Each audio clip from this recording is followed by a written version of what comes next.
accountability for what he has done, because, as you know, in the end of the last congressional session, there was a lot of cover-up going on. We definitely want accountability for Kavanaugh. We want investigations, and the House has the power, especially the Judiciary. And so we have these petitions. It's over 360,000 people have signed the petition to ask for accountability with regard to Kavanaugh and an investigation into Kavanaugh for the House to do it. The House is the only power that can create accountability in this case. Great. And lower courts can't do it anymore. Okay, very good. Hi, I just wanted to introduce myself. I'm Allie with Slim. I live in Massachusetts.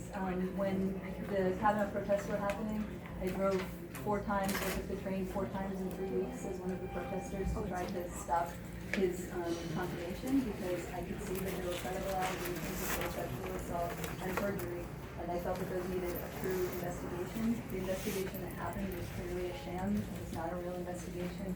And now we are in a position where one policy after another is building toward cases that are going to go before the Supreme Court in a very short period of time. And we have a judge on the court who has significant complaints against his integrity, against whether or not he should be impeached or should be in that position. So I'm here today with my children, who I left, again, 4 times in 3 weeks to come here to put everything on the line to try to stop this from happening, because I want them to grow up in a safe world. And I don't believe that we can have a safe government and a safe judicial system when a person who is potentially a sexual predator and potentially somebody who has perjured themselves is making some of the biggest, most significant decisions in our country. So I understand that 6 weeks ago a letter was sent to this office, and then 3 weeks ago another group of people came in and tried to talk about the issue, and nothing's happened since that time. We're very aware of how important the timeline is here because of these decisions that are happening quickly. We've seen what's been happening with some of the heartbeat bans. We've been seeing the mounting pressure to get really big, significant issues back to the Supreme Court.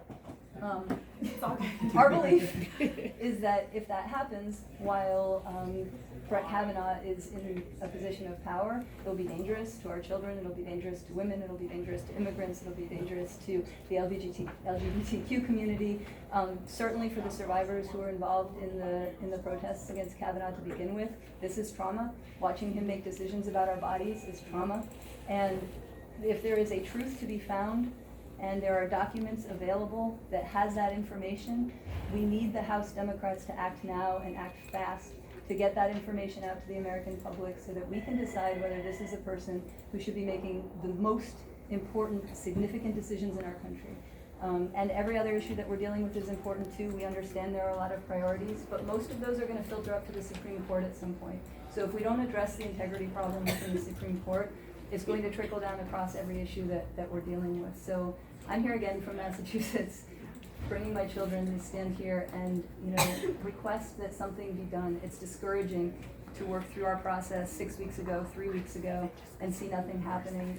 In that period of time, many issues have come forward that should not be mounting in power under this judicial, this Supreme Court justice. So again, our ask is that the court the documents from during his time under the Bush administration be asked for and released, and that a full, real investigation, not another sham investigation, is conducted so that we know the truth about Brett Kavanaugh, and so that we can move toward an impeachment process if we are able to expose that he is in fact a sexual predator and that he is in fact committing perjury.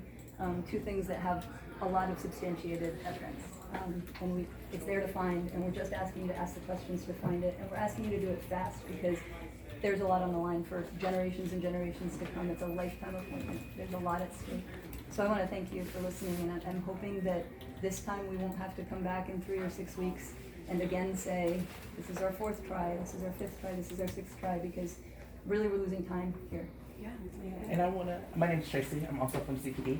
And just want to echo everything they said. I think that they said it pretty completely, but also want to point out I was one of the people who was here during the Kavanaugh protest as well. I was a survivor. I told my story over and over again. And as Allie said, this was traumatic for people every single day to have to deal with something that we've seen before. You know, I talked about Anita Hill when I was here every day. This is my niece, and I don't want her to have to talk about the next person. I don't want her to have to come back and talk about this is our Christine Blasey Ford moment, right? I think that we are in a position, and Democrats are in a position to do more and to do better and to step up. We saw a poll that said that people voted in the midterm primarily because what they saw during Kavanaugh. So I feel like because we've done the work to flip the House, it's the House Dems' the duty and responsibility to do the work to stand up for us. So I just wanted to add that to everything that they said. Yeah, well, thank you all for your eloquence and your activism. Yeah, and I definitely wanted to just add, as I run an organization for court watching, and we're concerned about all of the cases in which women especially are losing